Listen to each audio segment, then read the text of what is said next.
ஆனா மாநில அரசியல்ல உங்களோட முக்கியத்துவம் இருக்கும் அப்படின்னு முதல்ல சொல்லியிருந்தீங்க. இனி ஃபர்தரா இருக்குமா இருக்காதா? அண்ணா நான் இங்க தமிழ்நாட்டில் என்னுடைய அரசியல் தொடர்ந்து கொண்டே தான் இருக்கும். எந்த மாற்றத்திற்கும் இல்லைங்கன்னா இன்னைக்கு இது செய்யணும். மிச்சதெல்லாம் மே 4ஆம் தேதிக்கு பிறகு பேசுவாங்கன்னா முதல்ல நம்முடைய கூட்டணி ஜெயிக்க வைக்கணும். நம்முடைய தொண்டர்கள் ஜெயிச்சா தானே அரசியல் பண்ண முடியும். இந்த 27 பேர் ஜெயிச்சா தானே அரசியல் பண்ண முடியும். நம்ம கூட்டணி ஆட்சிக்கு வந்தா தான் அரசியல் பண்ண முடியும். அந்த வேலையை முதல்ல செய்வாங்கன்னா மிச்சதெல்லாம் அப்புறம் பேசுவாங்க. ஆனா பிரதமரை பொறுத்தவரை தமிழகத்துல உறுதிப்பட்டிருக்கக்கூடிய டேட் வந்து 15ஆம் தேதி ஏப்ரல் பிரதமர் அவர்கள் கன்னியாகுமரியில் பிரச்சாரம் பண்றாங்க. இது ஏற்கனவே நம்முடைய தலைவர்கள் தொண்டர்கள் நம்ம சொல்லியிருக்கோம். கோயம்புத்தூர் வர்றாங்க. கோயம்புத்தூர் கன்னியாகுமரி முடித்தவுடன் சில நாட்களில் கோயம்புத்தூர் வர்றாங்க. அந்த டேட்டை முறையாக நம்முடைய தலைவர்கள் அறிவிப்பாங்க. இப்போதைக்கு பிரதமர் 15 ஏப்ரல் கண்டிப்பா கன்னியாகுமரி வர்றாங்க. கன்னியாகுமரி முடிந்து சில நாட்கள்ல கோயம்புத்தூர் வர போறாங்க. கோயம்புத்தூர்லயும் ஒரு பெரிய பிரச்சாரம் இருக்கும். அந்த கோயம்புத்தூருக்கான டேட் ஃபார்ம் அப் பண்ணி உங்களுக்கு சொல்லிடுவோம்.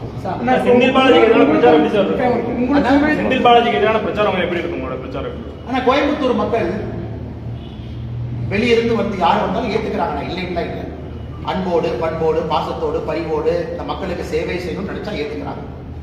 ஆனா நான் உறுதியாக சொல்லுகின்றேன், கோயம்புத்தூர்ல செந்தில் பாலாஜி அவர்களை தோற்கடிக்க போவது கோயம்புத்தூர் மக்கள் என்று சொல்வதை விட கோவை திமுக காரங்க என்பதில் நான் உறுதியா இருக்கேன். கோயம்புத்தூர் மாவட்டத்தினுடைய திராவிட முன்னேற்ற கழகத்தினுடைய தொண்டன் தலைவர்கள் யார் இருக்கிறாங்க, அவங்க செந்தில் பாலாஜியை கோயம்புத்தூர் தெற்கு தொகுதியில தோற்கடிப்பது உறுதி. எதுக்கு நீங்க கேட்டீங்க நான் சொல்றேன். இவங்க எப்படி வாங்கியிருக்காங்க பாருங்க, அவங்க சீட்டு ஸ்ட்ரக்சரை பாருங்க.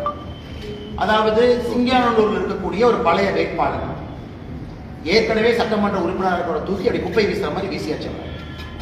அங்க புதுசா ஒருத்தர் மாவட்ட செயலாளர், அவர் சம்பந்தம் இல்லாம அவரை கொண்டு போய் கோயம்புத்தூர் நார்த்து, ஏன்னா அவர் கைப்பாவையாக இருக்கின்றார். இவர் சம்பந்தம் இல்லாத கோயம்புத்தூர் சவுத்து, அப்புறம் சிங்கானல்லூர் கவுண்டபாளையமும் காங்கிரஸ் நீங்க விட்டுங்க. ஸோ இதுல இருந்தே அரசியல் தெரிஞ்ச உங்களுக்கும் எனக்கும் எல்லாத்துக்குமே தெரியும் திராவிட முன்னேற்ற கழகத்தினுடைய கேம் இங்க என்ன அப்படின்னு. இன்னைக்கு செந்தில் பாலாஜி என்ன நினைக்கிறாருன்னா, கோயம்புத்தூர்ல அவரு மட்டும் ஜெயிக்கணும், வேற யாரும் ஜெயிக்கக்கூடாது. ஒருவேளை திமுக ஆட்சிக்கு வந்துச்சுன்னா அமைச்சர் அவரு மட்டும் வாங்கிக்கணும், வேற யாருமே போட்டிக்கு இருக்கக்கூடாது. அதனால அவரும் தோற்பார். கோயம்புத்தூரும் திராவிட முன்னேற்ற கழகம் தோற்கும்.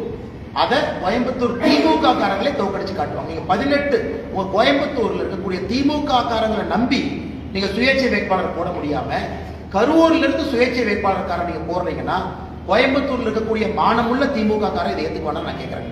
திமுகவும் நாங்களும் எதிரிகள் தான். நாங்க ரெண்டே சித்தாந்த அடிப்படையில் எதிரி தான். ஆனா திமுகவும் அரசியல் கட்சி, அங்க இருக்கிற தொண்டருக்கும் ஒரு உணர்வு இருக்கு, அவங்களும் கொடிய பிடிச்சு அரசியல் பண்றாங்க. ஒரு மானமுள்ள திராவிட முன்னேற்ற கழகத்தினுடைய தொண்டை 18 சுயேட்சைகள் கரூரில் இருந்து வந்து செந்தில் பாலாஜிக்கு ஆதரவாக கோயம்புத்தூர் தெற்கு தொகுதியில் போட்டியிடுவதை கண்டிப்பாக ஏற்றுக்கொள்ள மாட்டார்கள். விளைவு தேர்தல் கோட்பாடு அதே வந்து பாஜக வந்து பாத்தீங்கன்னா பாஜக வந்து மானமுள்ள பாஜகவினர் வந்து அண்ணாமலைக்கு சீட்டு கொடுக்கல, அவங்க ஒரு வாய்ப்பு கொடுக்கல அப்படிங்கிற சமூக வலைதளங்கள் அதிகமா எழுதியிருக்காங்க. இதே உணர்வு தான் முன்னாள் மாநில தலைவர். அதுக்கு அண்ணாமலை சீட்டு கேட்டா தானே கொடுப்பாங்க, இல்லைன்னா பாயிண்ட் இல்லை. ஏன்னா தொண்டர்கள் எல்லோரும் ஒருமித்த கருத்துல ஒன்றாக இருக்கின்றோம். அதில் இல்லை, நான் முன்னாடி இருந்து லீடிங் த கேம்பெயின் பண்ணிட்டு இருக்கிறேன். என்னால் முடிஞ்சதை நான் செய்யறேன். எங்களுக்குள்ள எதுவுமே இல்லை. நான் ஸ்பெசிபிக்கா சொன்னதுங்கன்னா அண்ணன் மூத்த பத்து அண்ணனுக்கே தெரியும், செந்தில் பாலாஜி அவருடைய இந்த அட்டூழியத்தை கோயம்புத்தூர் மாவட்டத்தினுடைய மத்திய பிரதேசத்துல இருந்து ராஜஸ்தான்ல இருந்து சாரி இதெல்லாம் கொண்டு வந்து எல்லாமே வெளியே இருக்கு. அப்ப கோயம்புத்தூர்ல எதுக்கு ஒரு அரசியல் கட்சி இருக்கணும்? கோயம்புத்தூர் மக்களுக்கு எதுக்கு அவங்க அரசியல் பண்ணணும்? அதனால் தெளிவாக இருக்கின்றோம். களம் முற்றிலும் மாறிவிட்டது. கோயம்புத்தூர் அன்னைக்கு அண்ணன் செந்தில் வேலுமணி என்ன சொன்ன மாதிரி 10க்கு 10 என்பது இன்னைக்கு 11க்கு 11 அவினாசி சேர்த்துக்குவோம். முருகன் ஜெயிக்கிறனால 11-11 நாங்கள் ஜெயிப்போம் என்பது செந்தில் வேலுமணி என்ன காலையில வேட்புமனு தாக்கல் செஞ்சுட்டு சொன்னாங்க. கொங்கு பகுதி முழுவதும் தமிழ்நாடு முழுவதும் ஜெயிக்க வேண்டும் என்பது எங்களுடைய எண்ணம். அதற்கு கடுமையாக உழைத்தார். உள்ளூரில் விளைவாளர் வந்து இங்க வந்து போட்டியிடாருன்னு சொல்லி சொன்னாரு. இப்ப நாங்க எப்படி எடுத்துக்கிறீங்க? அண்ணா அதான் நான் சொல்றேங்கன்னா, அதாவது அந்த எப்பவுமே இந்த கிரீக் பிலாசபி படிச்சீங்கன்னாங்கன்னா, ஒரு ராஜா வந்து பக்கத்து நாட்டை பிடிப்பான், அப்ப தப்பிச்சுக்குவான். தூரமா இருக்கிற நாட்டை பிடிக்கும் போகும்போது உள்நாட்டை விட்டுருவான். இதான் கதை. என்னை கரூரும் போய் கோயம்புத்தூர்ல எதுவும் இல்லாம உள்ளதும் போச்சு நொல்லக்கண்ணா அப்படிங்கிற மாதிரி ரெண்டும் இல்லாம ஒரு மனிதர் இருக்கத்தான் போறாரு. நீங்க 4ஆம் தேதியுமே அந்த செய்தியை நீங்க பார்க்கத்தான் போறீங்க. கரூர் முற்றிலும் இன்னைக்கு திமுக கையில் இருந்தாலும் 4 தொகுதியும் போய் என்னை கோயம்புத்தூர்ல திமுகவுக்கு எந்த தொகுதியும் கிடைக்காத ஒரு நிலைமை வரும். ஏன்னா அது பேராசை, இது பேராசை. கரூர் 4 வேணும், கோயம்புத்தூர் 10 வேணும், செந்தில் பாலாஜி கடவுளாங்கண்ணா. அதனால கோயம்புத்தூர் மக்கள் தெளிவாக இருக்கின்றார்கள். அம்மன் அர்ஜுன் அவர்கள் மிக தரமான ஒரு வேட்பாளர். கோயம்புத்தூர் தெற்கு தொகுதியை பொறுத்தவரை நடந்து வீதி வீதியாக வீடு வீடாக போகக்கூடிய ஒரு வேட்பாளர். அவர் என்கிட்ட பிடிச்சதே நடந்து போறாரு, வண்டியை யூஸ் பண்றது இல்லை. அதனால அம்மன் அர்ஜுன் அவர்கள் அங்க ஃபைட் பண்றாரு, கம்பீட் பண்றாருலாம் ஒண்ணு இல்லைங்கண்ணா. அம்மன் அர்ஜுன் அவர்களுடைய வேகமான வேலையை பார்த்து செந்தில் பாலாஜி அவர்கள் தாக்கு பிடிக்காம வெளியே வந்து கரூர்ல பாருங்க. சரி அண்ணனுக்கு உதாரணம் சொல்றேன். இன்னைக்கு கரூர்ல செந்தில் பாலாஜிக்கு மாற்று வேட்பாளர் யாருன்னா, கரூர்ல செந்தில் பாலாஜியினுடைய மாற்று வேட்பாளர் அவருடைய சொந்த தம்பி அசோக். இன்னைக்கு அசோக் சைலண்டா நாமினேஷன் ஃபார்மிங் கொடுத்துட்டு இடி 1.5 வருஷமா தேடிச்சு. தமிழ்நாடு போலீஸ் 1.5 வருஷமா கோழி அமுக்கிற மாதிரி அமுத்தி வச்சிருந்தாங்க.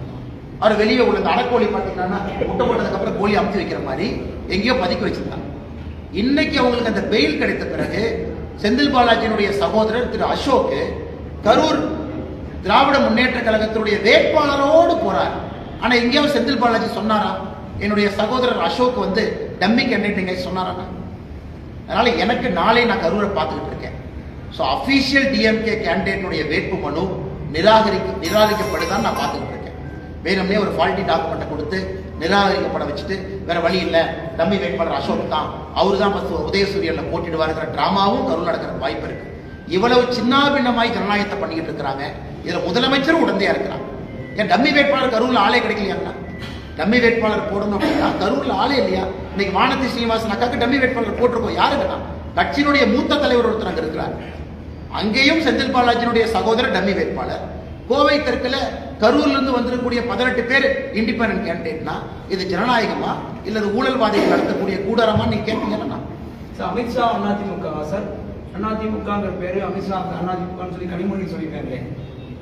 கனிமொழி அக்காவே சீட்டு கேட்க நம்ம சோகத்தில் இருக்கிறாங்க. சர்ச் ஃபாதர் எழுதுறாரு லெட்டர்ஸ் மு.க. ஸ்டாலின் ஐயாவுக்கு, இந்த முறை கனிமொழி அவர்களுக்கு நீங்க சீட்டு கொடுத்தா தான் உண்மையான சமூக நீதி. ஆனால் முதலமைச்சர் அவர்கள் எந்த காரணத்திற்கும் கூட திருமதி கனிமொழி அக்கா அவர்களுக்கு சீட்டு கொடுப்பதற்கு தயாரா இல்லை. என்ன பெண்ணியம் பேசுறாங்க அவங்களே எக்ஸ்பிரஸ் பண்றாங்க, நான் வந்து எம்பி வேண்டாம் எம்எல்ஏ நிற்கிறேன்னு. அதே அவங்க பண்ணல. இவங்க என்ன பேசுறாங்க? ஏன்னா உதயநிதி ஸ்டாலின் காம்படிஷனா வந்துருவாங்க. திருமாவளவன் அவர்கள் அவர் எம்பியா இருக்கக்கூடிய அவரு போய் நாமினேஷன் ஃபார்ம் தூக்கிட்டு போறாரு காட்டு மன்னார் கோவிலுக்கு. திருமாவளவன் அவர்களை மிரட்டி அந்த வேட்பு மனு வாபஸ் வாங்க வச்சிருக்கிறாங்க. இதை ஏன் நான் சொல்றேன்னாங்கன்னா, புதுச்சேரியில மொத்தம் 30 இடங்கள், 16 இடத்துல காங்கிரஸ் இருக்குது, 14 இடத்துல கூட்டணி கட்சி இருக்குது. அவர்களுக்குள்ள கூட்டணி உடன்படிக்கை எட்டாத காரணத்தினால திருமாவளவன் 3 இடத்துல எக்ஸ்ட்ரா போட்டி போடுறாரு. 3 இடத்துலயும் பானை சிம்பிள் கொடுத்தாச்சு. மார்க்சிஸ்ட் கம்யூனிஸ்ட் கட்சி 3 இடத்துல எக்ஸ்ட்ரா போடுது. காங்கிரஸ் 6 இடத்துல போட்டி போடுறாங்க. நேற்று திருமாவளவன் புதுச்சேரியில் எப்படி பிரச்சாரம் பண்றாங்கன்னா, தயவு செய்து யாரும் விடுதலை சிறுத்தைகள் கட்சிக்கு ஓட்டு போட வேண்டாம், பானை சின்னத்திற்கு ஓட்டு போட வேண்டாம், கட்சியினுடைய கட்டுப்பாட்டை மீறி 3 பேர் போட்டி போடுறாங்க. அதனால திருமாவளவன் நிலைமையை நினைச்சு பார்த்தா எனக்கே பாவமா இருக்கு. ஒரு கட்சியினுடைய தலைவர் கட்சிக்கு ஓட்டு கேட்பாரு, ஆனா திருமாவளவன் புதுச்சேரியில 3 பேர்த்துக்கு எக்ஸ்ட்ரா ஓட்டு போடாதீங்கன்னு சொல்றாரு. தமிழ்நாட்டுல கொடுத்த வேட்பு மனுவை வாபஸ் வாங்கக்கூடிய நிலைமையில திருமாவளவன் இருக்கிறாங்க. இதுதான் தமிழகத்தினுடைய சமூக நீதி. ஏன்னா இங்க மேடம் இருக்கிறாங்க, ஒரு ஆங்கில பத்திரிகைக்கு திருமாவளவன் அவர்கள் பேட்டி எடுத்த போது என்ன சொன்னாங்க? தமிழ்நாடு அரசியல் களம் மாறுது, கூட்டணி ஆட்சிக்கு வாய்ப்பு இருக்கிற மாதிரி தெரியுது, அப்ப என்னுடைய குரல் அங்க இருந்தா தான் சரியா இருக்கும். அப்ப இவர் என்ன எதிர்பார்த்தாரு? டிஎம்கே மெஜாரிட்டிக்கு வராது, நாமளும் போட்டு எம்எல்ஏ ஆயிக்கலாம், ஒரு கொலிஷன் கவர்மெண்ட் வந்தா ஒரு மினிஸ்டரோ டெப்டி சிஎம் வாய்க்கணும் ஐடியா பண்ணாரு. இன்னைக்கு திமுக ஏங்க இதெல்லாம் வெளிப்படையா சொல்றீங்க, நம்ம ஆட்சிக்கு வர மாட்டோம் மக்களுக்கு தெரியும், நீங்க எதுக்கு வெளிப்படையா அந்த மாதிரி சொல்றீங்க, நீங்க வேட்புமனு வாபஸ் வாங்குங்கன்னு அண்ணன் திருமாவளவன் அவர்களை கொச்சைப்படுத்தி இருக்கின்றார்கள், கேவலைப்படுத்தி இருக்கின்றார்கள். தமிழகத்தில் இருக்கக்கூடிய தலித் சமுதாயத்தினுடைய பெருமக்கள் இதை பார்த்துக் கொண்டிருக்கிறார்கள். எஸ்சி எஸ்டி சமுதாயத்தினுடைய தலைவர்கள் தொண்டர்கள் பார்த்துக் கொண்டிருக்கிறார்கள். அவருடைய தலைவருக்கு நடந்த அநியாயம் இது சமூக நீதிக்கு எதிரானது என்பது என்னுடைய கருத்து. ஆனா கோயம்புத்தூர்ல பட்டி போட முடியாதுன்னா சவுத்துல இடம் இல்லை. அதுக்கு கரூர் திமுக காரங்க வந்து பார்த்தாங்க, பட்டி போற இடம் இருக்குன்னு ஒரு 4 நாள் வெற்றி பண்ணாங்கன்னா, ஆனா சவுத்துல பட்டி போடுறதுக்கு இடம் இல்லாதனால அதை கைவிட்டுருக்கிறாங்க. ஸோ கோயம்புத்தூர் அந்த சவுத் ரொம்ப ஒரு கன்ஜஸ்டடான ஒரு ஏரியா, நிறைய வீடுகள் பக்கத்தில் இருக்கு. அதனால இன்னைக்கு பார்த்தீங்கன்னா, நேற்று நான் பார்த்தேன் அரவக்குறிச்சியினுடைய வேட்பாளர் அதிமுகவுடைய வேட்பாளர் அண்ணன் அவங்க செல்வகுமார் அவர்கள் நேற்று பட்டி போட்ட இடத்துல வெளியே நின்று பேசிட்டு இருந்தாங்க. தென்னிலை பக்கத்துல இடத்துல பட்டி போட்டு அடைச்சு வச்சிருந்தாங்க. அங்கேயே போய் வண்டியை நிறுத்தி அந்த வேட்பாளர் செல்வகுமார் அவங்க பேசிட்டு இருந்தாங்க. கோயம்புத்தூர்ல ட்ரை பண்ணாங்க, ஆனா கோயம்புத்தூர்ல பட்டி போடுவதற்கு இடம் இல்லாத ஜாஃபர் சாதிக் வீட்டில் வந்துட்டு வருமான வரித்துறை ரேட் நடத்திட்டு இருக்காங்க. தேர்தல் சம்பந்தமா பணம் பட்டுவாடா பண்றதுக்கு வாய்ப்பு இருக்கு. நாங்கள் அந்த இடியுடைய பிரஸ் நோட், இன்கம் டாக்ஸோட பிரஸ் நோட்டுக்கு வெயிட் பண்ற வேண்டாம். இன்கம் டாக்ஸ் அவங்க எல்லாம் முடிச்சுட்டு பிரஸ் நோட் ரிலீஸ் பண்ணுவாங்க, அதிகாரப்பூர்வமாக. அது என்னன்னு பார்த்தோம்னா நமக்கு தெரியும்னா அவர்களுக்கும் திமுகவுக்கும் தொடர்பு இருக்கா, இது பண பரிவர்த்தனை சம்பந்தமாகவா, தேர்தலுக்கும் இதுக்கும் சம்பந்தம் இருக்கான்னு அந்த பிரஸ் நோட் வந்த பிறகு உங்கள்கிட்ட பேசணும். இந்த தேர்தல் அலுவலர்கள் அரசியல் கட்சியில் வச்சுட்டு முட்டை வைக்கிறவங்க சொன்னாங்க. எந்த பிரச்சாரத்துல கூட என்ன சொன்னாரு, ஹாஸ்பிட்டலுக்கு போயிட்டு இருந்தேன், 50,000 ரூபாய் பணம் வச்சிருந்தே பிடிச்சி கொண்டே உட்கார வச்சுட்டாங்க.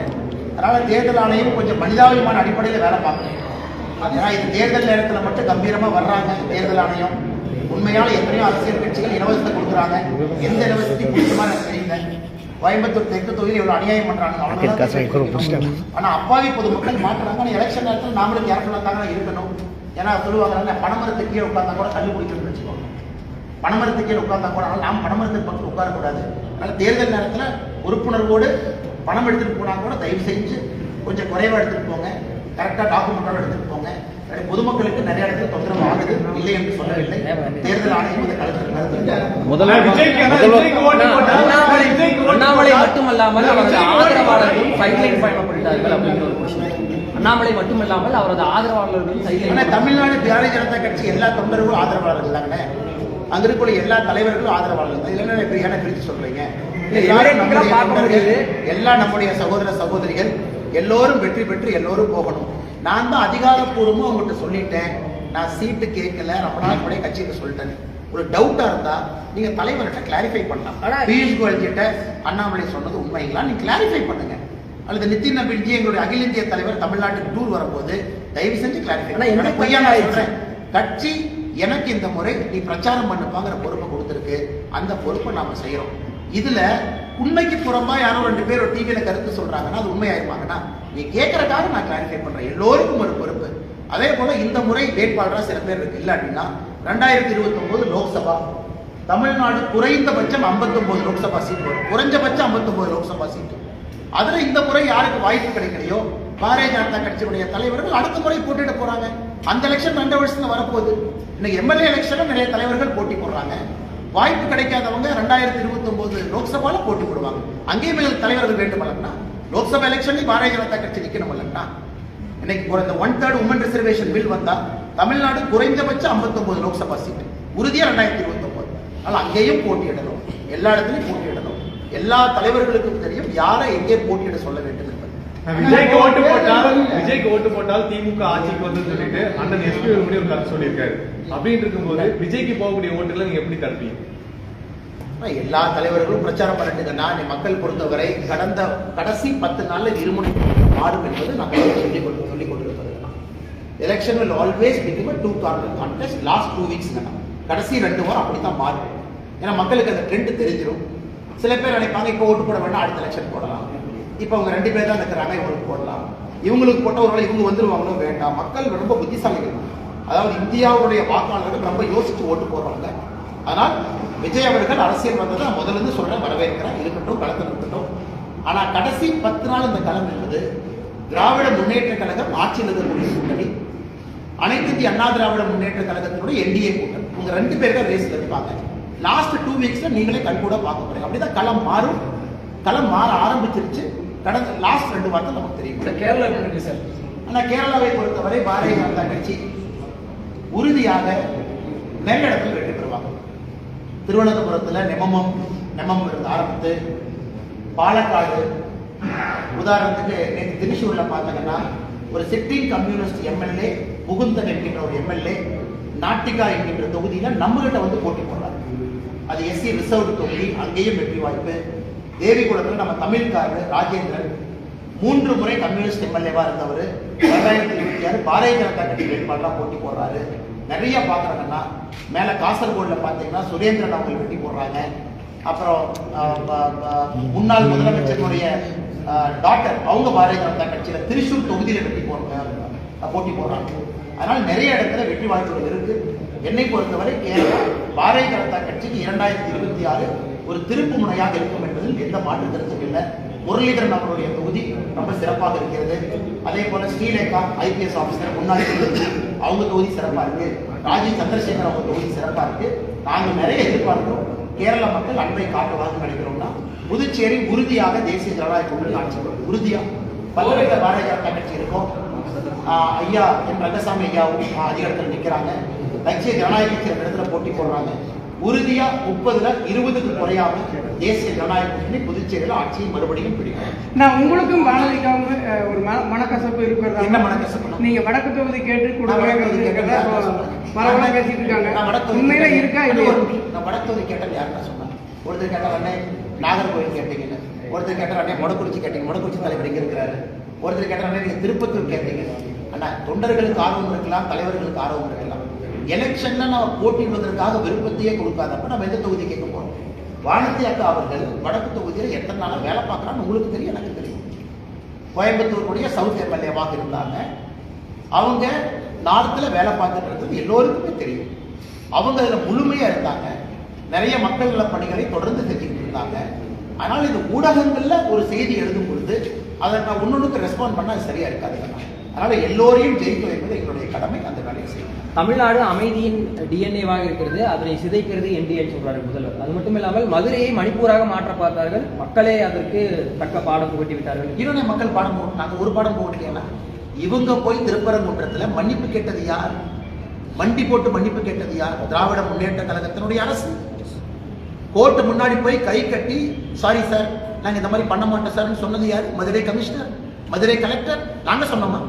யாராவது ஒரு பாரதிய ஜனதா கட்சியினுடைய தொண்டரோ தலைவனோ வேறொரு கட்சியை சார்ந்தவர்களோ திருப்பரங்குன்றம் இஷ்யூல நாங்க மன்னிப்பு கேட்டோமா?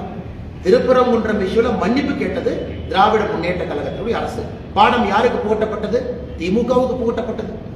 அதே போல தமிழ்நாடு இன்னைக்கு அமைதி பூங்காவா இருக்காங்கன்னா எத்தனை கொலைகள், எத்தனை கற்பழிப்புலாம் நம்ம பேசுறோம். அடுத்து பிரச்சாரத்துல பேசுறோம். புள்ளி விவரத்தோடு எத்தனை நடக்குது? இதன் அமைதி பூங்காவா இருக்கா? இந்தியாவில் இன்னைக்கு சட்டம் ஒழுங்குல அதல பாதாளத்தில் ஒரு நாடு இருக்குன்னா நம்முடைய தமிழ்நாடு தான். அதனால முதலமைச்சர் அவர்கள் எந்த ஊர்ல இருந்து பார்த்து பேசுறாருன்னு தெரியலீங்கன்னா அவர் இன்னும் கொஞ்ச நாள் ஒரு வாரம் சுத்தினாருன்னா களம் தெரிஞ்சிடும். பார்த்தா மக்களை முதலா பாக்குறாங்க. இதெல்லாம் கட்சிக்காரங்களை தான் பார்த்துக்கிட்டு இருந்தாரு. ஒரு 10 நாள் தான் மக்களை பாக்குறாங்க. அதனால முதலமைச்சருக்கே தெரியும் மக்களுடைய கோபம் எல்லை கடங்காத ஒரு கோபமாக இருக்கிறது என்பது. பாஜக வேட்பாளர்களுக்கு மட்டுமா இல்ல எல்லாருமே பண்றாங்க. இப்ப வேலுமணி அண்ணனுக்கு போய் நம்ம நாமினேஷன் ஃபார்ம் கொடுத்துட்டு வந்தோம். நான் கூட அண்ணன் கொண்டு வந்தோம். அவனுக்கு ஆதரவு தெரிவிச்சிருக்கிறோம். எல்லா நம்ம கோயம்புத்தூர்ல இருக்கக்கூடிய எல்லா நம்முடைய அதிமுக வேட்பாளர்கள் எல்லாத்துக்கும் நம்ம போகணும். தமிழ்நாடு முழுவதும் போகணுங்கன்னா இந்த 14 நாள்ல எவ்வளவு செய்ய முடியுமோ எல்லாரும் நம்ம வடக்கு தொகுதியில்.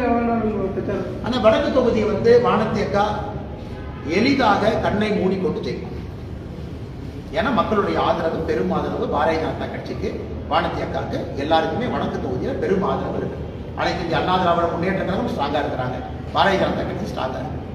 கோயம்புத்தூர் தெற்கு தொகுதியில நீங்க நான் சொல்ற எழுதி வச்சுங்க. அம்மன் அர்ஜுனன் ஒரு வரலாறு காணாத வெற்றி அவர் பெற போறார். நீங்க எழுதி வச்சுங்க. வீடு வீடாக சென்று சந்து பொந்தெல்லாம் போயிட்டு இருக்காங்க. இவங்க அண்டாவை தூக்கிட்டு இங்க 2 பேர் திமுக காரங்க ஓடிட்டு இருக்கிறாங்க. ஆனா கோயம்புத்தூரை பொறுத்த வரைக்கும் எங்கேயுமே கடுமையான பிரச்சாரம் என்று சொல்வதை விட மக்களை சந்தித்து அன்பை கேட்டால் போது மக்கள் ஓட்டு போட்டுருவாங்க. கோயம்புத்தூருக்குள்ள எங்கேயுமே பிரச்சனை இருப்பதாக நான் பார்க்கிறேன். எங்கேயுமே பிரச்சனை இல்லை.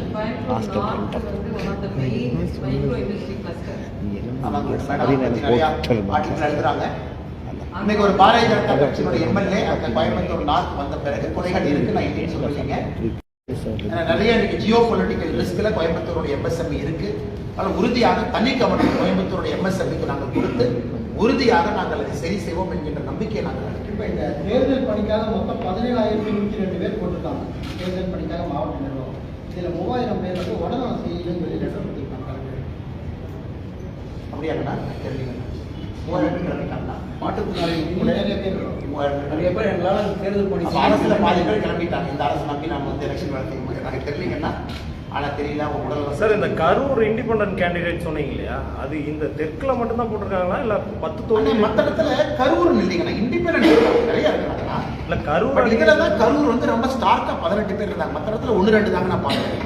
தெற்குல தான் அந்த 18 பேர் பார்த்தேன். 18 பேர் தெற்கு.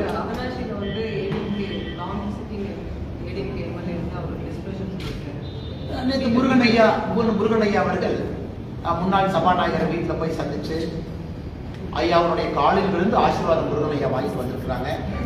இன்னைக்கு மத்தியானம் மிக பிரம்மாண்டமான ஒரு வேட்புமனு தாக்கல் அவினாஷி நடந்திருக்கு.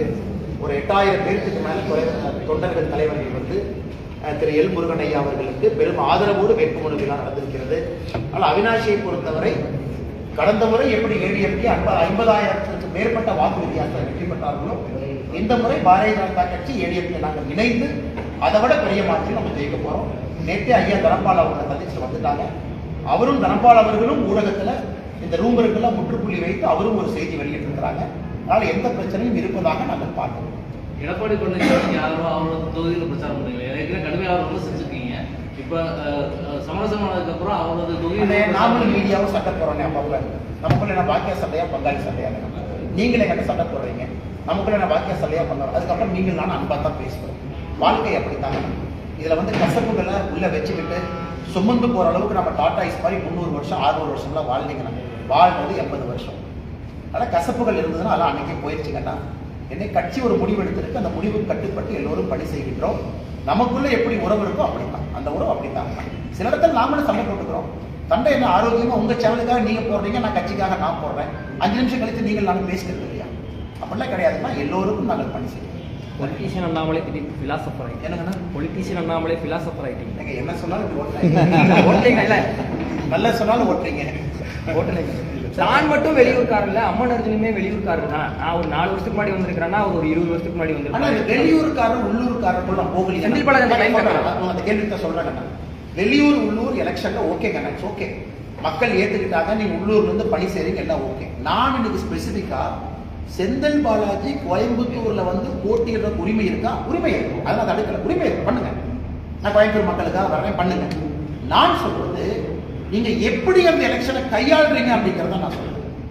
நீங்களா கோயம்புத்தூர்ல இருக்கக்கூடிய திமுக காரங்க எல்லாம் காலி பண்ணி புதுசா உங்களுக்கு தேவையான திமுக காரங்களை எல்லாம் வளர்த்தி விட்டு சீட்டை இப்படி எப்படி மாத்தி உங்க தொகுதியில் இருக்கக்கூடிய இண்டிபெண்டே கரூர்ல இருந்து கூட்டு வந்து போடுறது, இது வெளியூர் உள்ளூர் அரசியலா அப்படிங்கிற கேள்விதான் உங்க முன்னாடி வைக்கிறேன்.